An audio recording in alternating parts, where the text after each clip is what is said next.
நம்ம வந்து கல்வியை பயங்கரமா ப்ரொமோஷன் பண்ணிட்டோம். அது வியாபாரத்துக்காக இருந்தாலும் சரி, நம்மளோட வளர்ச்சிக்காக இருந்தாலும் சரி, அதிகமாக கல்விக்கு முக்கியத்துவம் கொடுத்துறோமோ நினைக்கிறீங்க? ஆமா, ரொம்ப அதிகமா. சரி, அதனால என்ன பாதிப்பு ஏற்பட்டிருக்கதா நினைக்கிறீங்க? முதல்ல வந்து விவசாயம் சார், அப்புறம் வந்து பாத்தீங்கன்னா டெய்லர், லெதர்ல வந்து டெய்லர்ஸ் வந்து ரொம்ப கம்மியா இருக்காங்க. அதுக்கப்புறம் பாத்தீங்கன்னா லேமன் வந்து வயரிங், அதுக்கப்புறம் வந்து பிளம்பிங், இந்த மாதிரியான அதாவது அடிப்படை தொழில்கள். இல்ல ஒரே ஒரு கேள்வி சார்.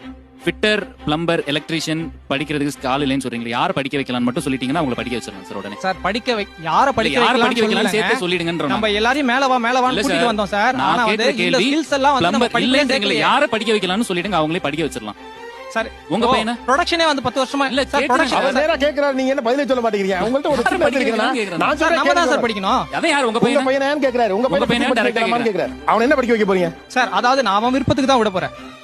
அவன் இதுக்கெல்லாம் விருப்பப்பட மாட்டான். எல்லாமே கேள்விப்பட்டதை, பொது புத்தியில் இருப்பதை, நீங்கள் நம்புவதை உண்மைன்னு ஏத்துக்கன்னு சொல்றீங்க.